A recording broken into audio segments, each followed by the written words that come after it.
What it is, Brad Lee, back again with another episode of Dropping Bombs today in the studio. Folks, as always, I got a real treat for you. This guy's been away for a little bit, but he's back, and he's here to tell you some stories. Ross Mandell.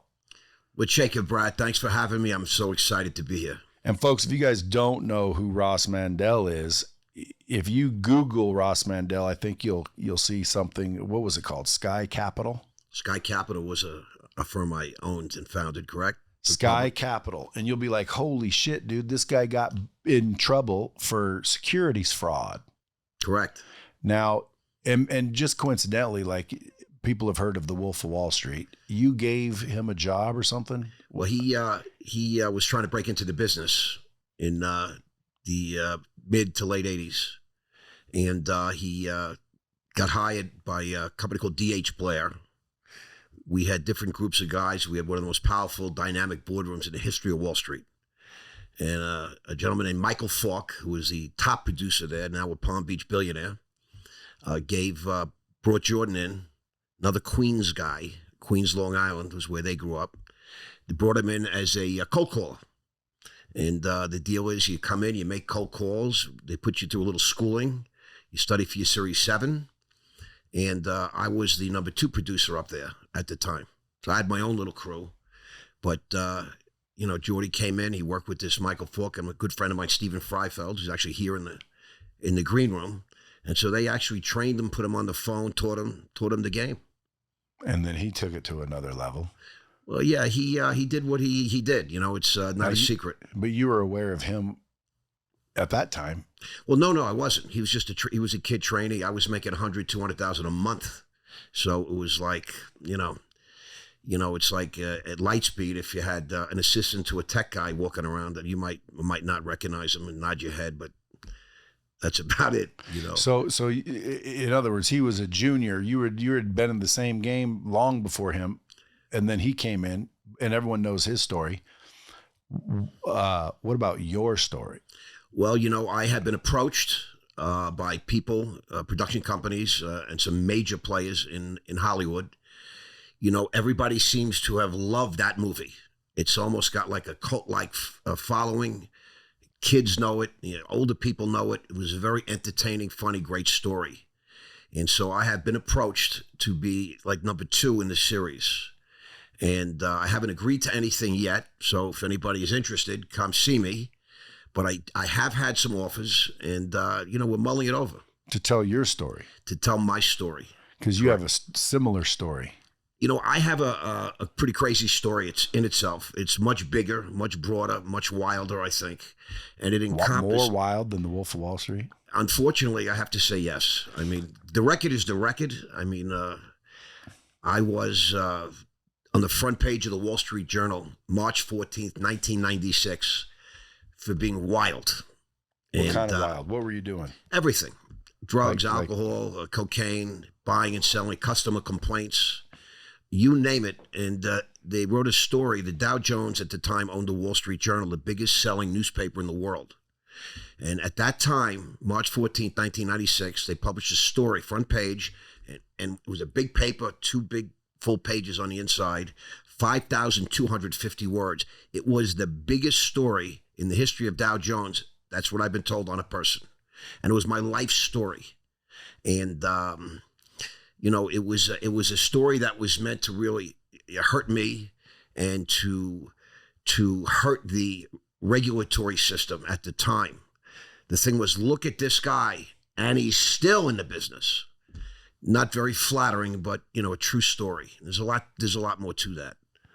So when you were making $200,000 a month and Jordan was just getting hired as a cold caller, right, what were you doing for $200,000 a month? Stockbroker? I was a Series 7 registered stockbroker, buying and selling securities. I started my career in 1983. But when you say buying and selling, you worked at a firm as a stockbroker. I worked at a firm for a stockbroker. It was what you call high ticket retail. Yeah, but you were, what was that, cold calling customers to sell them stocks? Correct. We were telemarketers. So hey, Mr. Mandell, Bradley over here at DeWitty and Shame. Something like that. Yeah, How I'll are tell you, you, Brad? are you sitting down? I've got a stock tip that's going to blow your mind. Yeah, I'm a little more sophisticated than that. But, you still remember the pitch? I know a little bit. So, we'd call, we'd prospect, not unlike your business or now my business today. You need to speak to qualified people. Don't waste your time if somebody's not qualified, correct? Well, you'd be a time waster. And if that's the case, well, then you're not maximizing your abilities because time's valuable. So, Brad, my name is Ross Mandell. I'm a senior vice president with D.H. Blair & Company. How are you today? Listen, I know you're a busy guy, and I'm calling you at home. I don't want to take up too much of your time. You have 5 minutes for me? Yeah. Okay. 3, maybe 4 times a year, we identify a very undervalued situation in the capital gain sector of the stock market. Have you bought any stocks? Are you interested in making some money? Are you interested in letting your money work for you? Yeah, it depends. So you understand. It goes like that. It goes like that. Oh, no, I'm not selling you anything today. Brad, you could just, zip up your pockets, put away your checkbook. I have nothing for you today. But from time to time, we find something very compelling. And when we do, I would just want your permission to give you a call and share it with you. In the meantime, I have you at 1313 Mockingbird Lane. Is that correct? Yeah. Best mailing address. That's it. And I'm going to send you my information just so you know I'm legit. I'm real. I'm with a firm. We're members of the New York Stock Exchange. My business card. I'm a track record. And then, when something does come across my desk, only if it's extremely exciting, then I'd like permission to just give you a ring. Is that okay? Sure. Terrific. Brad, let me ask you one question. So you bought stock, you said to me. Can you just share with me the last stock you might have purchased? Coca-Cola.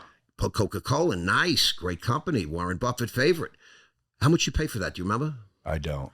I put like maybe 50 grand in. 50. Is it performing well for you? All right, if you had a ballpark. Slow but going. If you had a ballpark, your total exposure in the market, you have 100 grand, 500 grand, a million plus?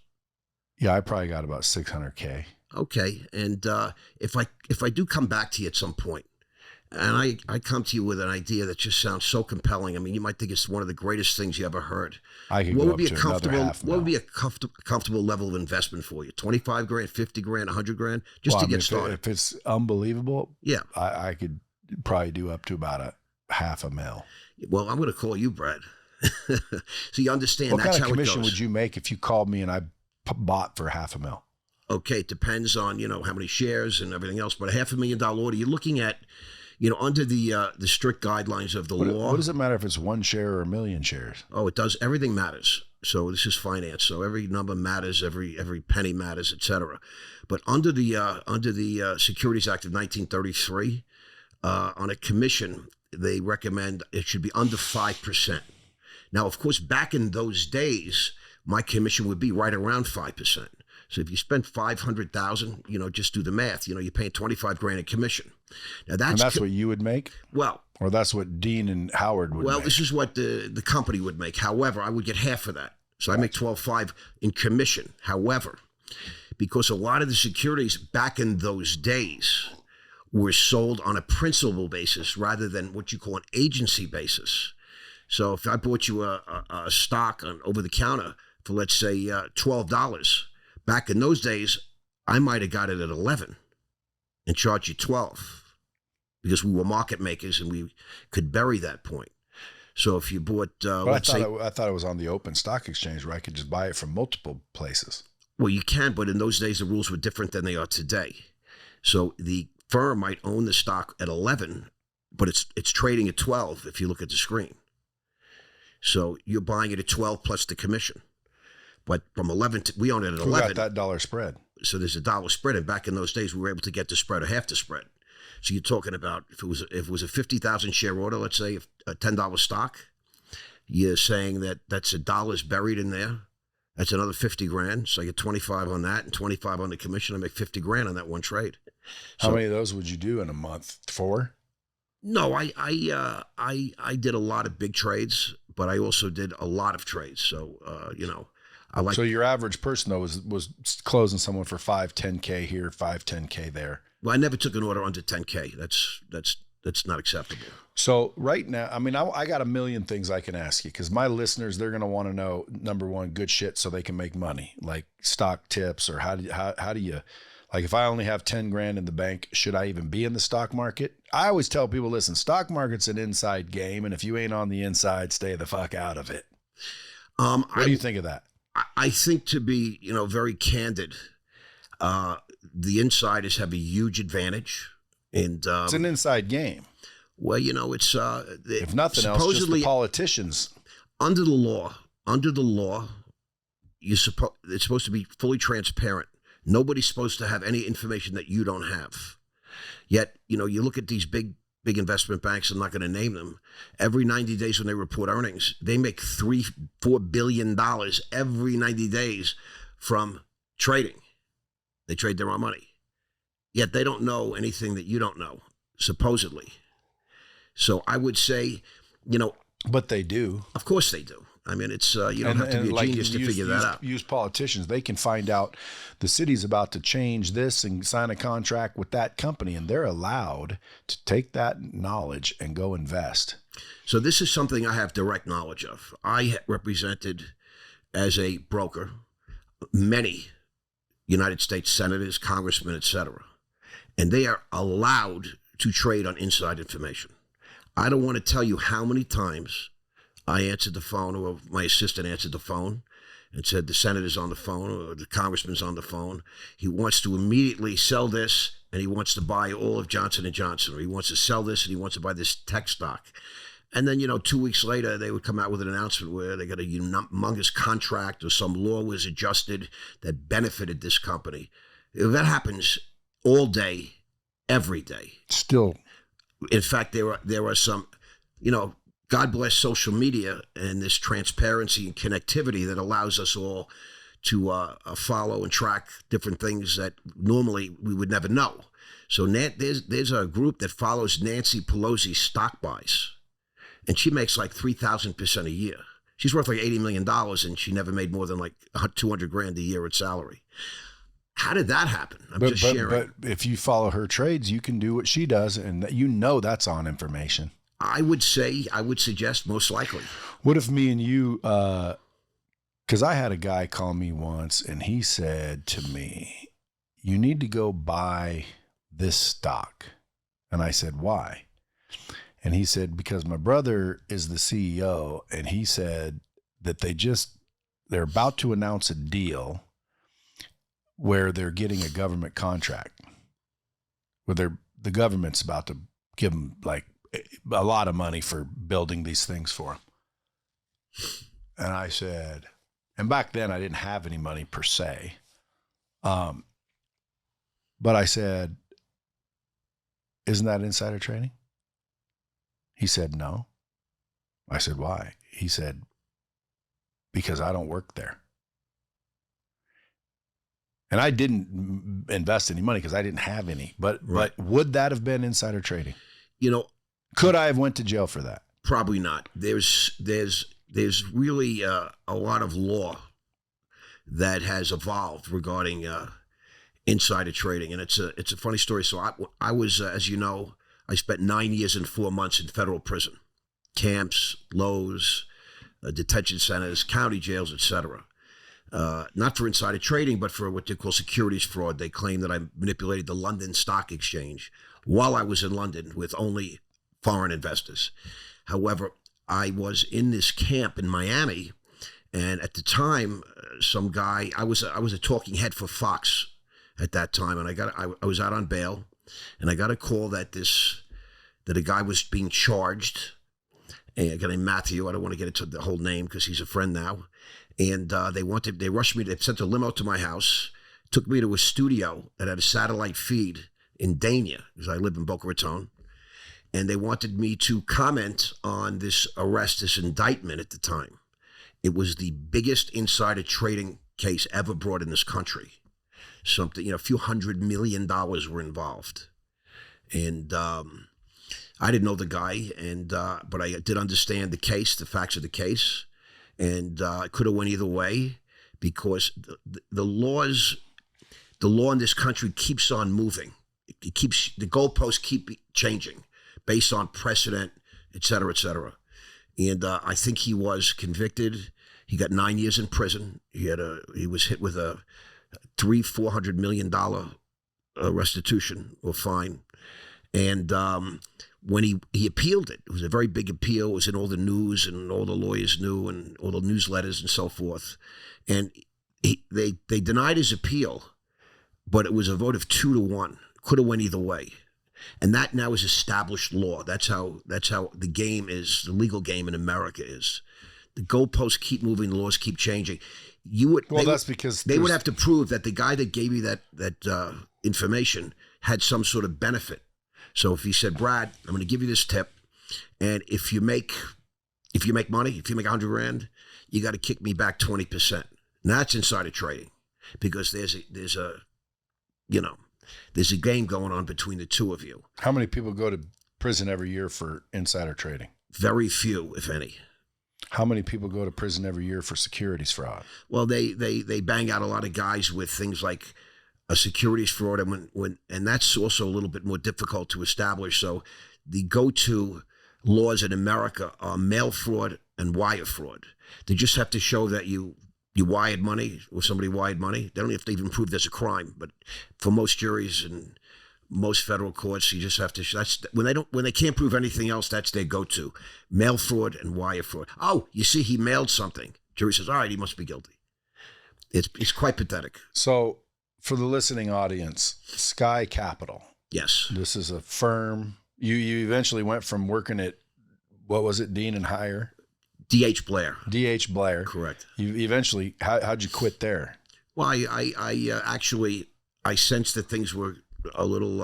Is D.H. Blair still in business? I don't think so, but they were in business for a lot of years. Member firm, New York Stock Exchange, a big time operation, and owned and run by a household name Billionaire. He's on the Forbes list, billionaire list. He was a mentor of mine, and at some point I left. I sensed something was wrong in the world, and so I was a highly sought after a broker in the industry, much like athletes, you know. Why? Because you were just good at closing? I was a really good producer. Yeah, I'm very So you I'm got very a lot talented. of people closed on investing. Well, yeah, I was also very good at making people money. I'm an excellent trader, and I come up with good information flow. I'm always invited in best deals because I'm a serious broker. I was a serious trader. I was highly regarded, and I was offered an upfront signing bonus of $300,000 cash, October 1st, 1987. And I accepted that offer. And I became a senior vice president at a company called Prudential Base.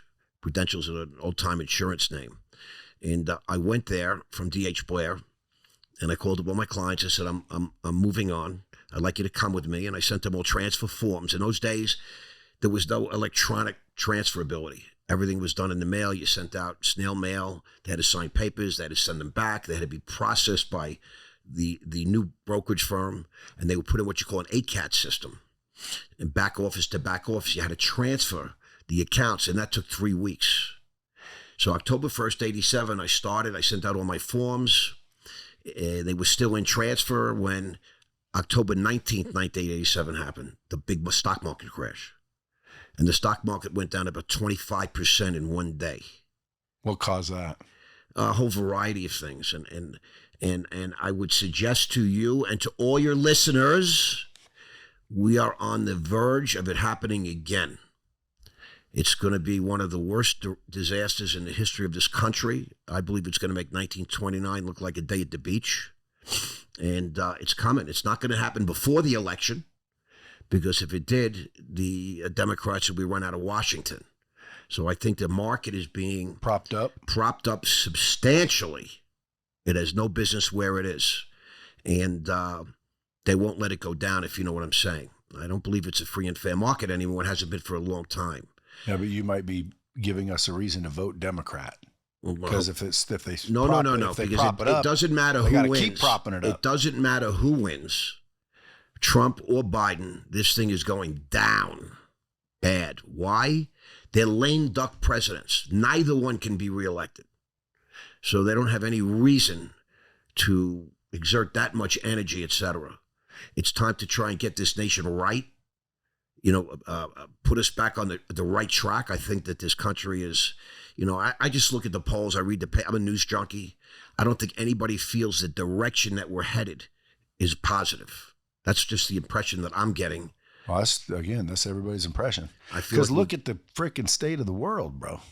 Well, we're on the verge of war. We're at war. I mean, there's wars in the Middle East. There's wars in Russia. The Chinese are circling Taiwan. That's going to happen. Russia's got nuclear subs off Cuba. What do you think is going to smash the stock market? All of that? Well, I think just reality. A dose of reality is going to come in. But what about intentionally? Meaning they're trying to get rid of the SWIFT system. Well, I honestly believe that the world, the elites of the world have their own plan. And, you know, the amount of capital that's been concentrated in the hands of a few this is the greatest in history we've ever seen. Unprecedented wealth. Companies worth $3.3 trillion, individuals with hundreds of billions of dollars.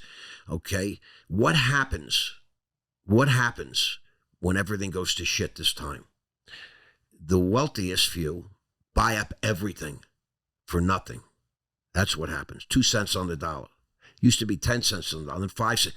Everything's going to be 2 cents on the dollar. And but if everything's 2 cents on the dollar, it's anarchy.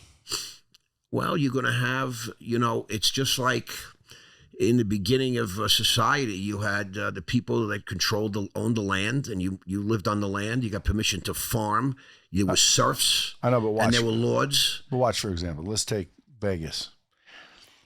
The Luxor, let's say today, and I'm just making up a number, it's worth $100 million. Okay. Shit hits the fan, you're saying 2%. Now it's worth $2 million. Why is it worth $2 million? Nobody's going there because the whole world's broke. Well, here's the thing. So I'm staying at the Fontainebleau Hotel, okay? And I don't know if you know the story of the Fontainebleau. You probably do. Yeah. This is a big project that basically went bust. It was left for dead. It was zeroed out. It went bankruptcy because of 08, 09. You bought that for a fraction of a dollar, and it sat there vacant for years.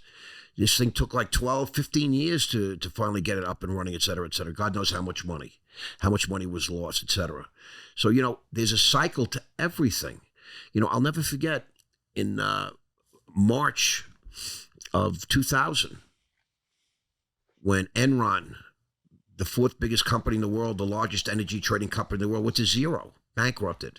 Yeah, Bernie made off with the money. Bernie, well, that's another story. But yes, WorldCom, biggest company on earth, biggest phone company, zero. Lucent Technology, a Bell Technology, split $80 a share, zero.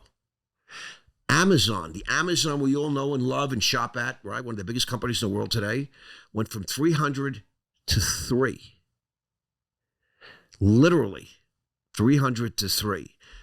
Bear Stearns, Lehman Brothers, bankrupt. Bear Stearns went from 80, was bought out at $3 a share. 08, 09 crisis. You know, I love the example with the bailouts, the too big to fail. But what's weird is when that big crisis, it didn't affect me personally. Which one? The 08, 09. Okay. Well, I mean, you know, did you own a home at that point? No. Okay, that's you know, when you have nothing, you have nothing to lose. That's a famous line in the song. When you ain't got nothing, you got nothing to lose. But when you own a home and maybe you have a mortgage and you have let's say $1 million house and you owe $500,000, and next thing you know, your house is only worth $400,000, but you owe $500,000. What? Well, that means you keep it. Well, if you can, you know, you might have lost your job, you might have lost your business. Who knows what your circumstances are? A lot of people own several properties. You know, one of the things that happens at market tops are the amount of leverage that's used. Look at the credit card debt today. Yeah. It's at astronomical levels. Well, that, again, I mean, I didn't understand credit card debt growing up. Now, if you have maxed out credit cards and you're making the minimum monthly payments and you can't afford to make much more, you're screwed because that minimum payment is just interest. So 20 years later, dude, you're still owing the balance and you're still making payments. You can't survive that way. So it's like modern day slavery, all this debt. You're just living to pay off the man, to pay off the Lord, to pay off the farm, to pay off the credit cards. You know, you have a car, it's leased. You have a home, it's mortgaged. I mean, so what does someone do right now? Like, well, if this shit's coming no matter what, how would the average person best prepare? So here's just a little wisdom. It's an axiom. It's an adage. It's older than our lifetimes. You buy low, you sell high. When it looks like dog shit, buy it, own it. It goes against everything, that our values so our innate core. But you have to think like that when you're a trader, when you want to come out on top. And when it looks great and it's shiny and new and everybody's lining up to buy it, sell it to them. Back up the truck and sell it and sell it and sell it. And right now we're trading at or near all-time highs on every single average and index. And it's going to go higher most likely for the wrong reasons, if you know what I'm saying, because of the things that we just discussed a few minutes ago. Yeah, they're propping everything up. Right. So my advice would be sell, go to cash, because cash is king. When the shit hits the fan, that's when you want to go shopping. When everybody else is being forced to sell in bankruptcy and auctions, et cetera, when there's such a surplus of homes that can't get sold, of cars that people can't pay anymore, they're getting repoed. That's when you want to go shopping. You understand? You don't want to go shopping now when an $800,000 home in Florida is selling for $2.1 million. Ridiculous, because it's going to be trading at $500,000 soon. You just have think? to. I do. You think real estate's going to drop that drastically? I think real estate is going to fall off a cliff, and I'm not alone. I mean, I'm not. My expertise is more in the capital markets, but markets are markets. I'm a trader. When you learn to trade, you learn you can trade anything. It's buying and selling. It doesn't matter what the item is. So what should people be looking to buy and sell? Well, I mean, you'd be looking at deals. Food? Just like Grant Cardone says. I mean, he says that real estate's about to fall off a cliff. And, cash is king at that point. Cash is king. I remember as a young stockbroker when shit got really bad in 1987, and I had money because I had just left, and I had just gotten a check for $300,000. And but I had $30 million in the market, and I lost $27 million in 1 week in 1987. In 1 week. How'd that feel? I was just in shock because there hadn't been a real crash since 1929. It's kind of like Bitcoin. I looked the last night. I'm down to, in that one account with the fragments, yep. I'm down to 209. It's a great story. If you haven't heard Brad's Bitcoin story, what? That's a real fascinating story. But still, it's like that. It's like, yep. Even the opposite. Like, I know people that, are Bitcoin mega millionaires now who just bought Bitcoin when it was fucking $50. Correct. Like, they didn't do anything miraculous. They just held. They had vision. You need some vision. They held. That's all they did. Right. Smart. You need vision when you want to succeed. You have to really, think about it. You don't think about the hot girl in the office, and you don't think about, the big sporting event. Look around. Just walk around with your eyes open. If you want to learn about the stock market, what to buy, go to the mall. My kids, Dad, you got to buy Chipotle. What? What is that? Chipotle. I mean, Dad, you got to buy $40. Went to $1,000. Every time you go, there's a huge line. Just an example. You go to the mall and you see some store, it's always empty. Short it. Guess what? You sell it short. You borrow it from the bank and you sell the shares. When it comes down, when everybody realizes they have no business, you buy it back cheaper. You make the difference. Just simply walking around with your eyes open. Talk to people. I had a guy that worked for me. He was the #1 banking analyst in the entire country. He was the associate dean of Columbia Law School. And he had to quit because he was making so much money trading bank stocks. He would fly all over the country, and he would go to these community banks, and he would sit outside the bank, and when they closed, he would interview the employees. Excuse me, can I talk to you, ma'am? Tell me, what's going on? Is the bank busy? It's bank. And he would make friends at all these different banks, and he would come back and he would buy, or he would sell, or he would be neutral, or he would short, and he got real information from people that worked at the banks. It's not inside information. It's not common knowledge, but it's knowledge that you have an opportunity to get if you do a little extra legwork. You know what I'm saying? Mm-hmm. And so, it all depends. I learned a long time ago that everybody wants to have money, but very few people want to do what it takes to earn money. Mm-hmm. You and I have had some really great conversations the last couple of days. You're a guy, you want to work for money. Even if things go bad, Like you said, I could sleep, but just give me a place to sleep and shower. I'm going to go out and make it happen. And, it's a really simple proposition to me and to you, but not everybody has that sort of moxie. Some people really just don't care that much. What do you tell those people? Well, it's more like you ask them, what are your priorities? Listen, money and material things don't mean so much to everybody. I've met people that are very spiritual, that, just love nature and all these different things. And, they don't understand that you spend your whole life chasing the dollar, et cetera, or even having the dollar. Because really, what do you get for your money? I mean, you do get a life of comfort, you get freedom, you get a chance to... You attained a level where you had hundreds of millions. Correct. And how'd that feel? I have to say, looking back on my life, I'm 67 years old. I spent 112 months in the federal system.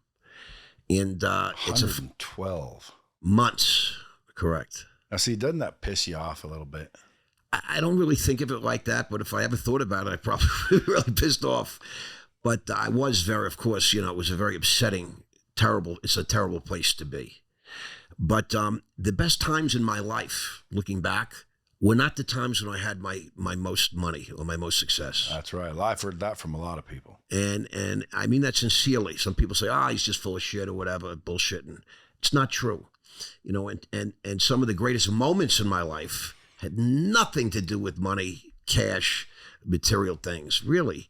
Because it's like everything else. Once you have them, it is what it is. But it's nicer to have the shit. Listen, what did they say in The Wolf of Wall Street? I've been a rich man and I've been a poor man, and I take rich every time. Amen to that. Yeah, like for example, I'm a truck guy. I could swear to that. I drive around I have 2 trucks, top of the line, kick-ass, muscle trucks. And to me, those are the Lambos and the Rolls Royces. Like, I'd rather have that than those because I'm a truck guy. But I could tell you, like, some of the best times in my life, I didn't have any fucking money. I get it. But it was the fun or the people or it was always something. But at the end of the day, if someone says to me, well, is money important? Oh, it's absolutely important. I would highly recommend everybody get wealthy. And when they're like, well, that's easy for you to say. No. It's easy to say. It's harder to do. So yes, you're going to need grit. Yes, you're going to need moxie. Yes, you're going to need determination. But more importantly, you're going to need the information, because not everybody knows how to get wealthy. Because if you did, you'd already be fucking wealthy. I agree. Which is why you're now out there teaching and preaching about the wealth formula. Well, here's the thing. So, I was away for a while, and, we live in a very transparent world today with Google and cell phones and the internet, connectivity, social media. Everybody knows everything about people. Everybody feels like they're an expert on things. And the level of transparency is just, it's unparalleled in the history of the world right now. And so people knew who I was when I went into prison for the first day. They Googled me, and they had guys that had cell phones. What were you worth at that time? Say it again? What was your net worth at that time? Depends who's asking. What would the government say it was? I was zeroed out. No, what was your net worth at the time? When I went to prison? 0. No, not after you went to prison, before. Oh, at my height? Yeah. I had about $150 million.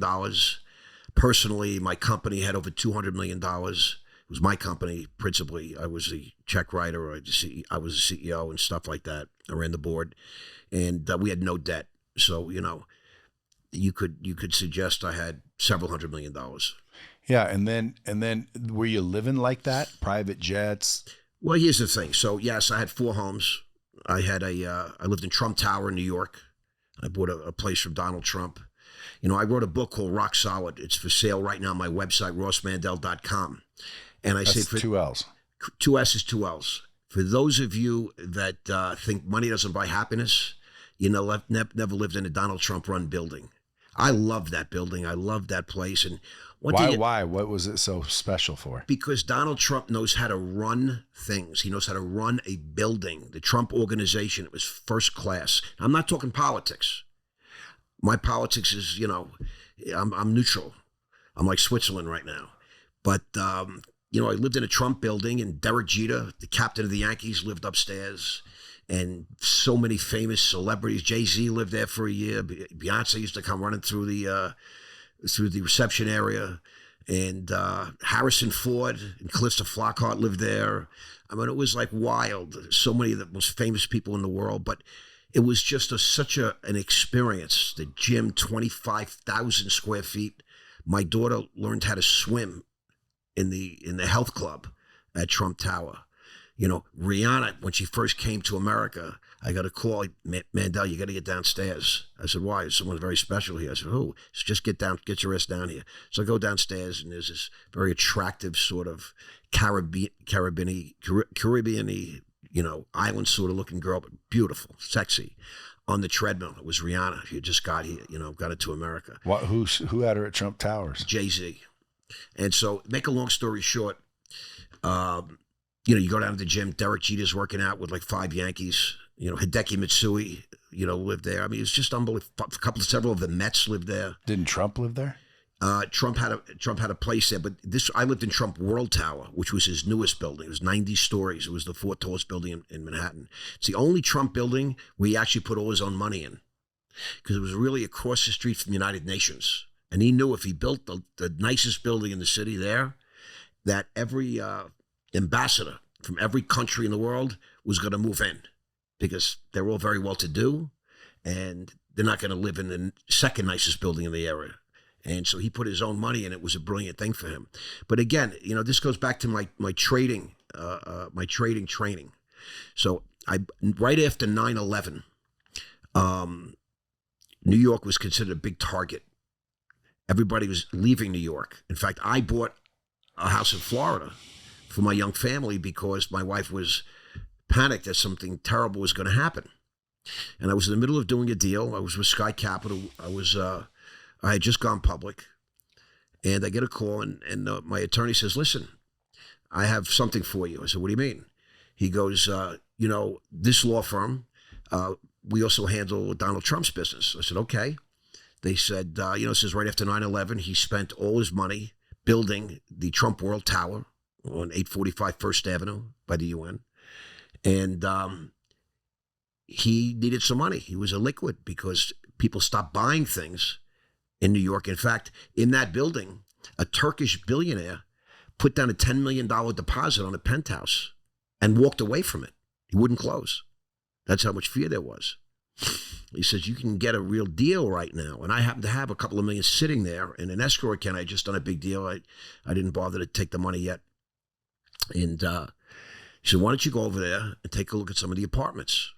And I went over there, and it was like, what? My wife and I looked at it and we said, this is great. And so I said to the agent that worked there, I said, listen, tell Mr. Trump I'm willing to buy apartment 36C. I'll pay him $2 million cash. I can close in an hour. The money's sitting at his law firm. And she goes, okay, so you want me to tell Mr. Trump that you're offering $2 million? I said, I didn't say that. You know, I'm a wordsmith. I live and die by the words I choose to use. And I'm very careful and precise the way I speak, even though I might not seem like that because I have sort of a rough, gritty determination. And I said, no, I'm not making an offer. I'm not negotiating. I have money sitting at his law firm. If he needs money right now, I'll pay $2 million for this apartment. It was listed at the time for $3,995,000. And I just made that offer, and he called me. And I said, I understand you're offering $2 million. I said, I'm not offering $2 million. It's not. I'm willing to buy this property for $2 million from you, and I can close in an hour. And we went back and forth for about 5 minutes, tried to move me a little bit, but I really was unmovable. And he accepted the price, and we closed, and that was that. And it was an amazing experience. And selling that apartment hurt. That hurt. I had such a good time there. And did you have to sell it? I did not, but why did you? I sold it because the how much did you sell it for? I think about 3.5. I don't really remember exactly, but around 3.5 today. Probably worth 6 or 7 right now. It was magnificent. I actually sold it to a very famous jewelry designer, a big name, and He bought all the furniture. He bought the whole thing, the system. It was really, I decked it out. I had a guy named Kenneth Walker, a very famous decorator in Manhattan, do the whole thing. I think I put like $600,000-700,000 into a 2,200 square foot apartment. But it was beautiful. It was on the, eastern exposure. So I'm looking at the East River. Southern exposure. So you get the sunlight, all day, and it was looking all the way down Manhattan. It was on the 36th floor, and also it had a west exposure. I was looking all the way down towards the Hudson, all the way, and this is on First Avenue, so I'm looking all the way down in Manhattan, and it had. Now, are you partying in this thing? Crazy orgy parties, cocaine, wild shit. Like was this the wild days? No, this was my calm days. Oh, married, raising babies. Oh, okay. But we had 4 homes. I also had a townhouse in London, in Belgravia. It's the West End of London. I was public. I'm the first American to ever take a regulated American business public on the London Stock Exchange. They said it couldn't be done. Impossible. Like the 4-minute mile. Impossible. Till someone did it. And I actually accomplished this in June 15th of 2002. And then in 2004, I had raised a whole lot of money. I bought 5 or 6 companies. And I formed a fund called Sky Capital Enterprises, and I took that public, my second company now, on the London Stock Exchange. And I did that twice before anybody ever did it once. And after I did it and created that footprint, which is what I'm known for in the financial world, hundreds of companies followed that footprint and also went over to Europe, to London, to Belgium, to some of the biggest companies in the world. Like KKR, one of the biggest private equity funds in the world. I could just name a bunch of them. Another thing that I was, credited or discredited with, in 1999, I brought the first Chinese company to NASDAQ. No one had done that before. Which one was that? It was called American Pacific. We changed the name for marketing reasons to chipcards.com. We produced the highest quality cards with chips in them, instead of the magnetic stripe on the back. And for instance, we did all the Chinese identity cards for the government of China, 1,300,000,000 cards. We did them for fun. We used to build factories to make these chip cards in China. We showed them how to do it. It was a great business. It would cost about $2 million to build the factory. And we would charge $5, $6, $7 million, whatever we could get for it. And we used to get that kind of money in like rural China. And it was a great company. It was doing about $12 million a year, making about $4 million. Huge money. And they wanted to go public and expand their business because they didn't need the money, but they wanted to have the stock so they could use the stock as additional funds to grow and grow and grow and expand. And it took me a year to get through the SEC to get approval, $1 million. And then right the day before the deal, NASDAQ refused to give us a symbol. The chairman of NASDAQ at that time, in 2000, was a guy named Bernard Madoff. And he was stealing like crazy back in those days. And he said that it was too risky to list a Chinese company on NASDAQ. And he wrote a letter, which I still have. And he had a thing against me because he tried to recruit me to work for him. I was a big sales guy on the street. And I met him twice. He was a brilliant guy, but there was something about him I just didn't feel really comfortable with. There was something about him that was a little off. And now the whole world knows what that is, And the funny thing is, when I was doing time inside, I meet Peter Madoff, his brother, who happens to be a lovely guy, and was in the Miami camp with me. So I want to get to some wealth tips, wealth creation, the wealth formula, but I also want to find out, like, what did you do to get you in prison? You keep saying nothing, but it's something. There's a whole jury that convicted you. Well, the jury was mostly unemployed people. 4 of them didn't speak English, but according to the judge, they understood enough like that. Not one of them had ever bought a stock. So you're a bit railroaded, but the bottom, totally railroaded. Right, but the bottom line is you were charged with something. What was it? Securities fraud? I was charged with securities fraud and conspiracy to commit securities fraud. And so they said, you did this, which wasn't legal. What was that you did? Okay, so initially they didn't establish a crime. They just said everything I ever did in my whole life was illegal. I know, but that's what they do. They shoot. When they don't have something specific, they spray you with a shotgun and hope something hits. And then what they did was, so they came in and raided my place. 40 FBI agents. This is Sky Growth. Sky Capital. 110 Wall Street. 40 agents came in with guns drawn.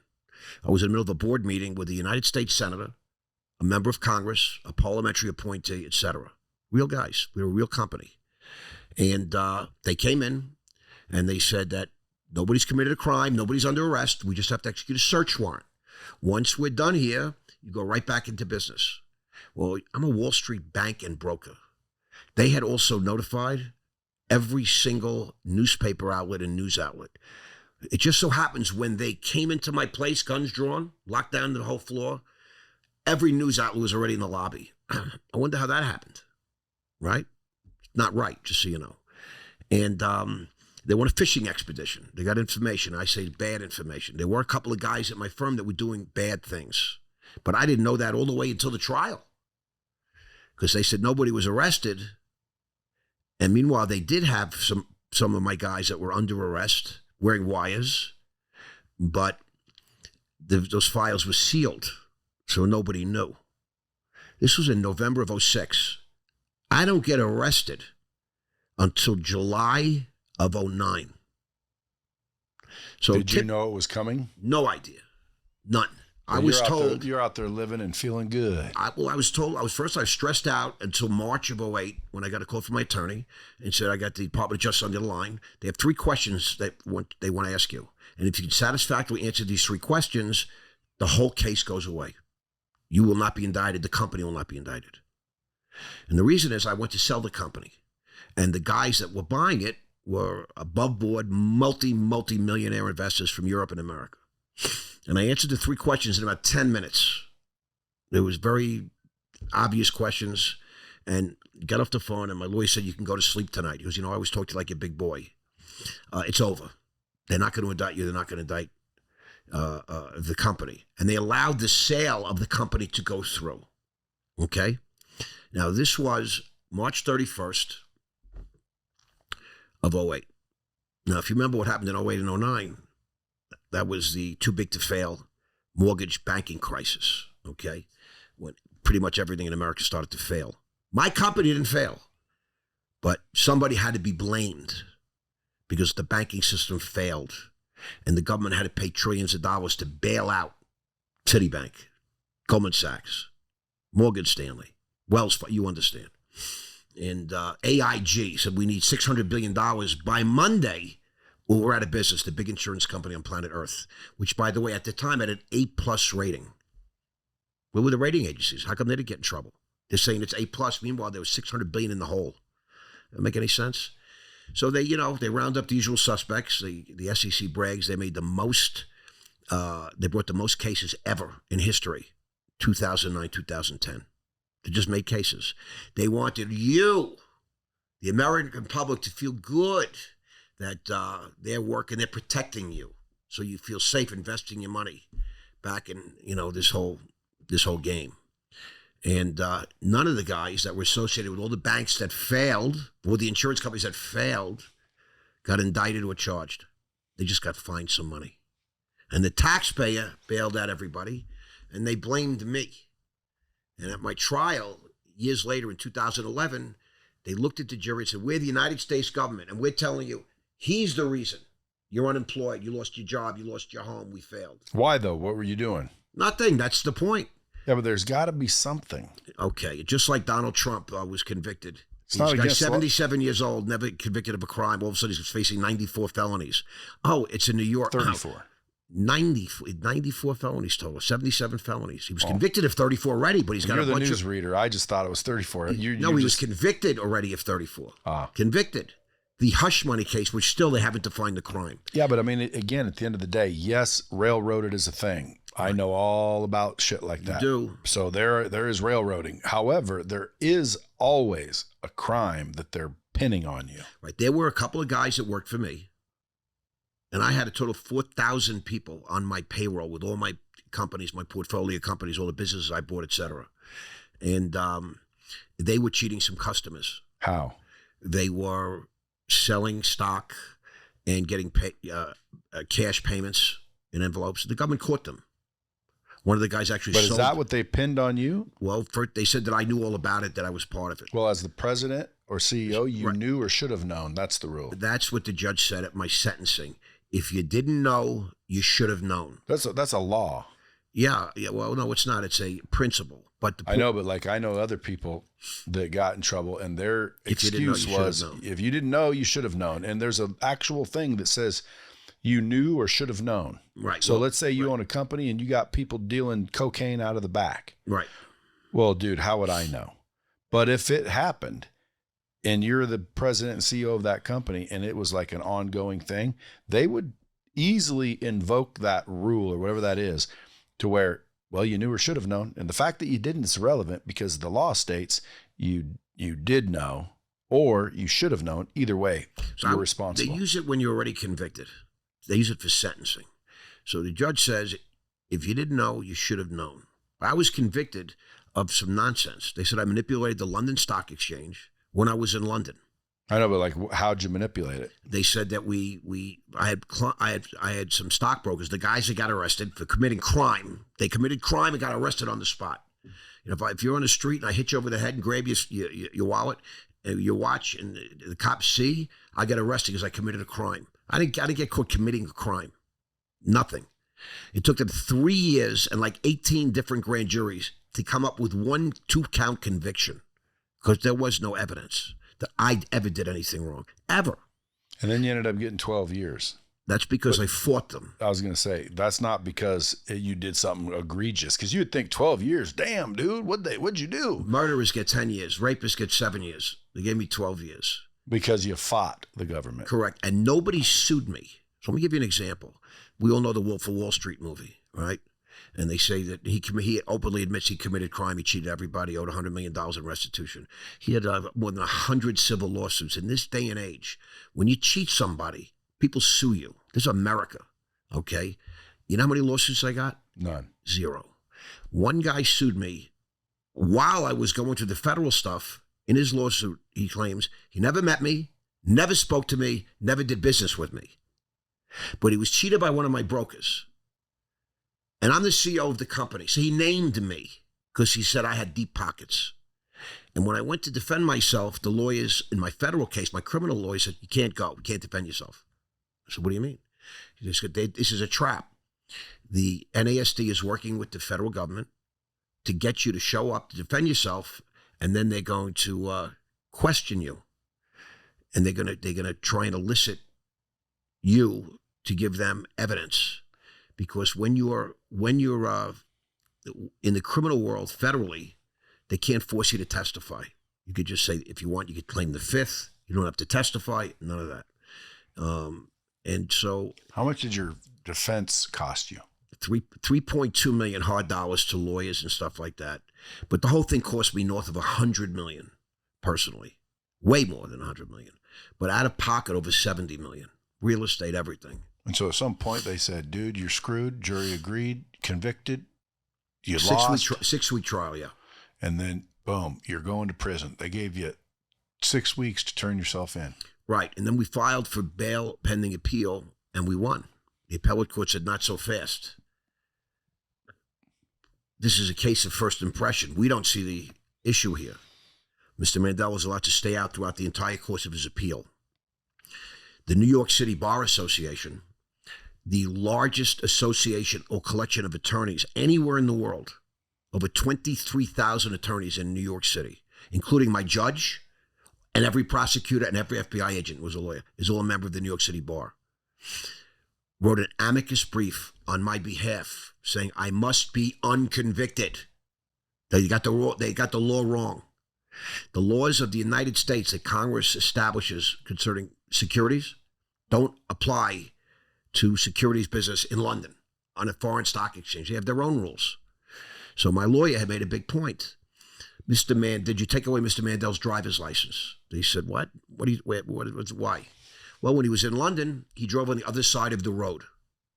According to your prosecutors in New York, Mr. Mandell broke the law in London, but the London authority said, I behaved perfectly in line and sent me letters of commendation and came to my trial and said that.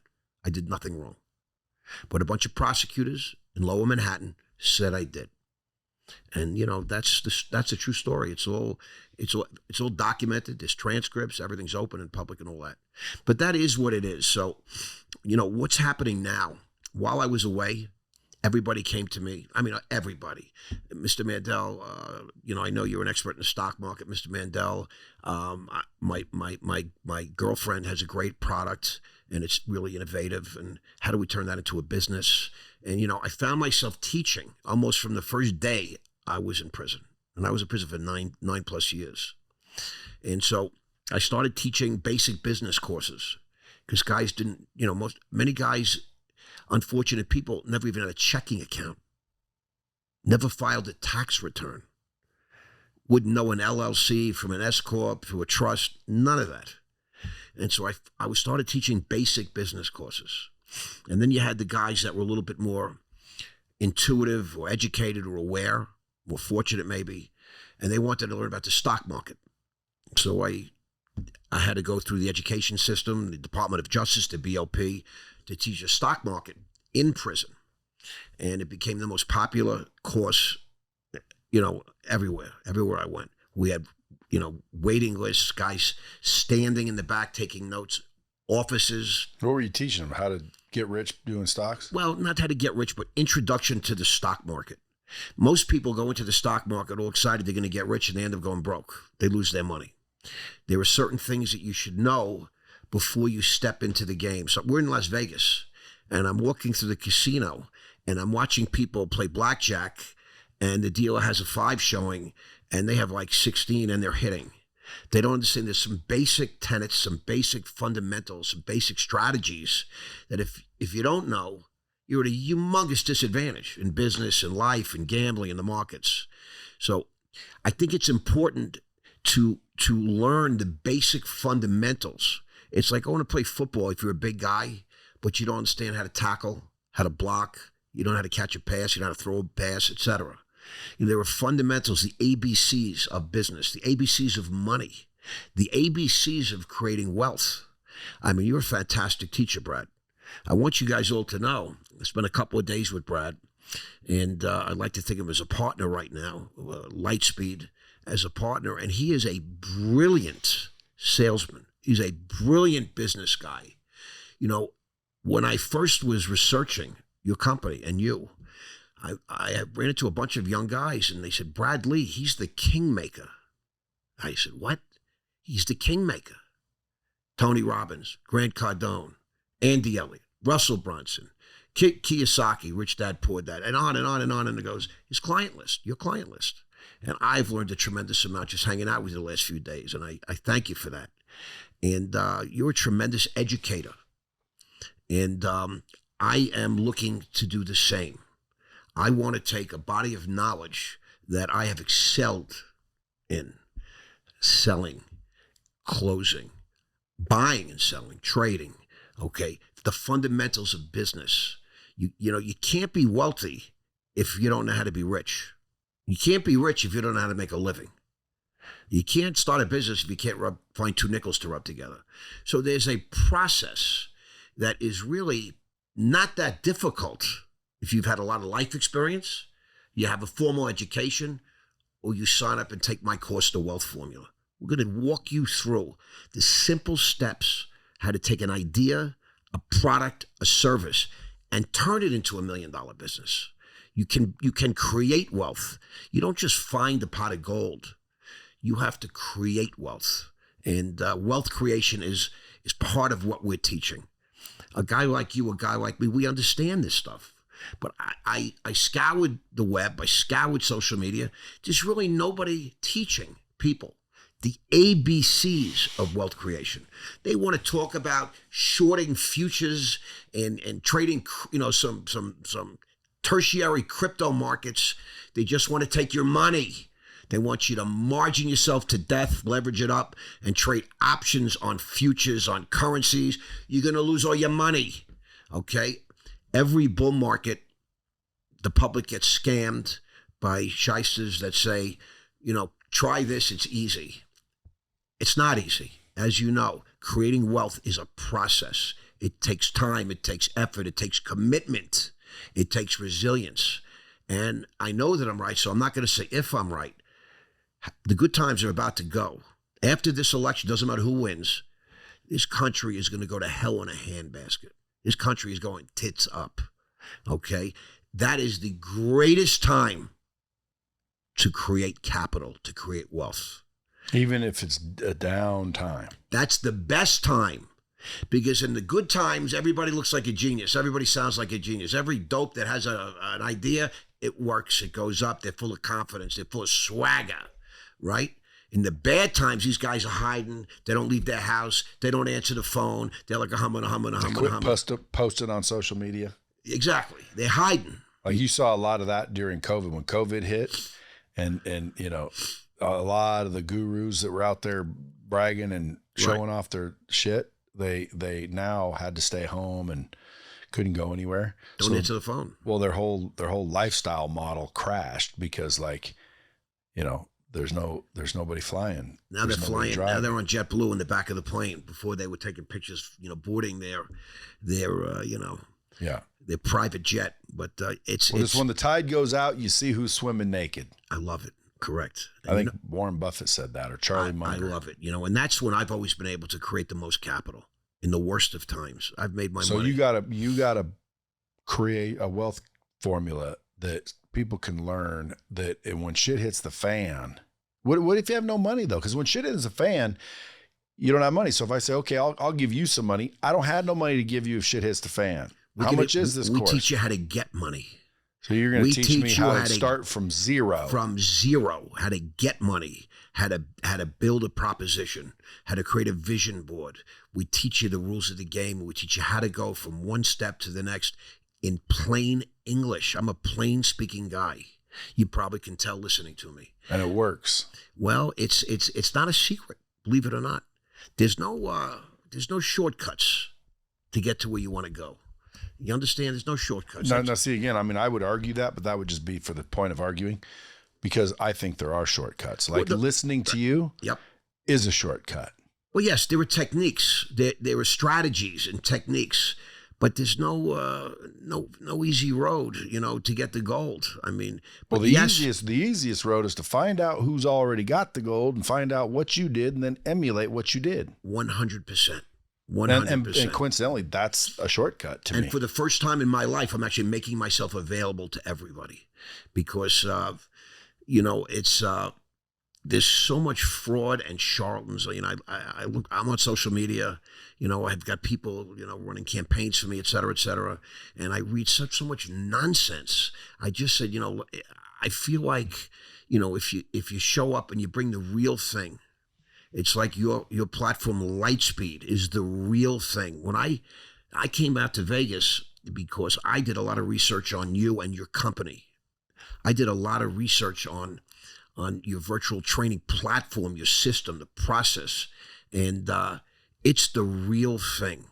And I believe that you if you want to be great, you have to find greatness and figure out what greatness did to get there.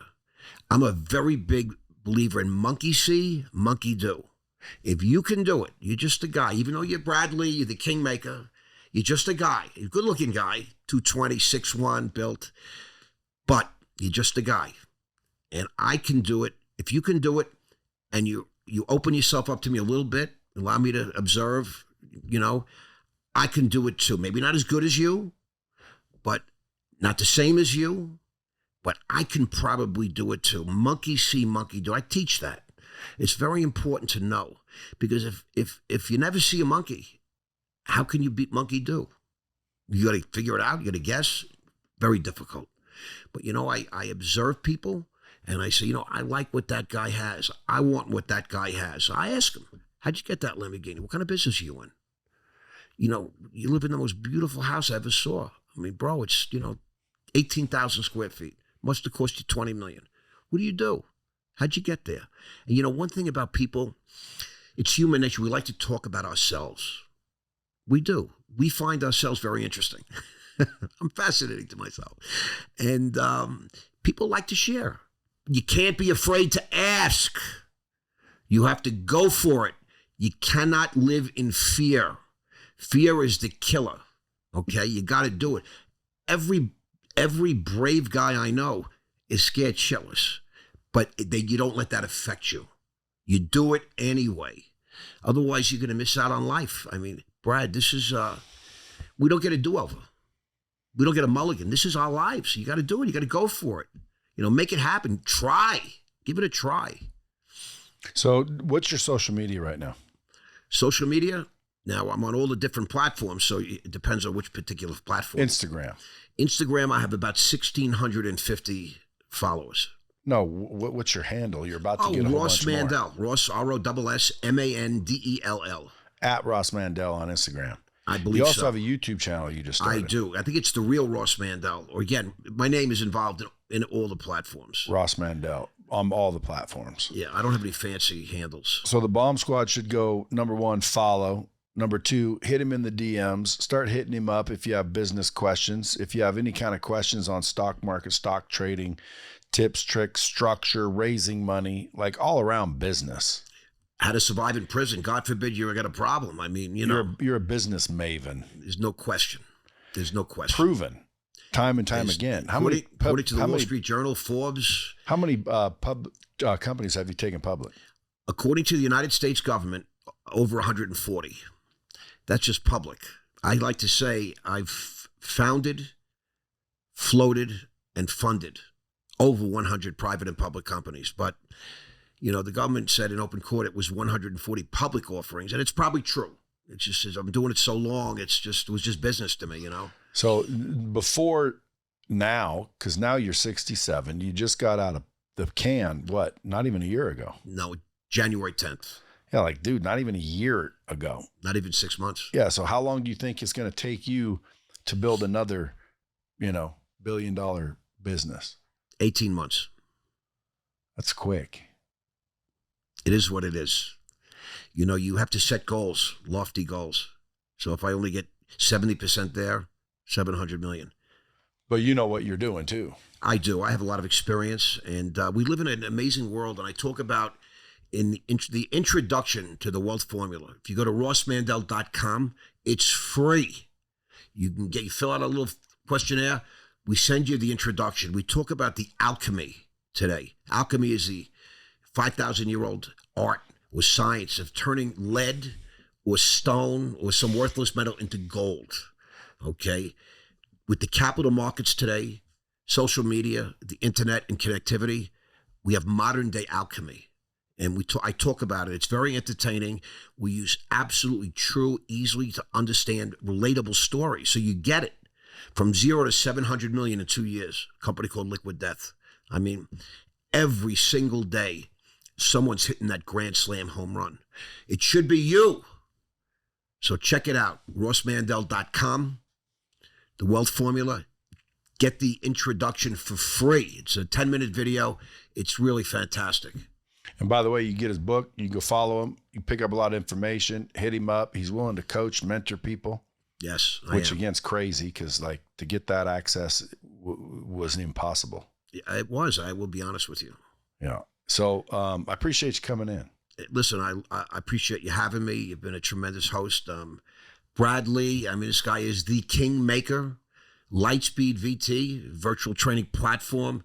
There is no number two. That's how number one he is. There's no 2 or 3. It's one, and then everybody else is. Have you done the research on that? I've done a tremendous amount of research, just so you know. A tremendous amount. And, you know. Well, thank you. I didn't know that was the rumor out there, but, I'll take it. Not a rumor, I have to tell you. It's not a rumor. I'm dealing in facts here. I mean, this guy is the real deal. I'm just letting you guys know this is the real deal. Otherwise, I wouldn't be here.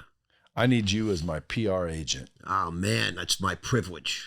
So I appreciate you coming in. Bomb Squad, listen up. Like, go check him out. Go hit him up. Go hit him in the DM. Show him some love. And again, I mean, if you guys want, trained, if you're tired of, I think being taken advantage of by the system, find someone who already knows the system. And by the way, now you know the back end of the system. Oh yeah. Now I get it. I have a complete picture now. Yeah. It took me 67 years. And 12 years in the shithole. I'm a slow learner, but I got it. And I'll tell you, if there's anything I can do to help, reach out. Don't be shy. Don't be afraid. And not only that, like, dude, he's got amazing connections still, amazing resources. Guys, if you want to take your company public, if you want to grow and scale your organization, you want to, pick his brain and get that advantage, hit him up at Ross Mandell. Just Google him. You'll find him. He comes up everywhere. Till next time, keep it real.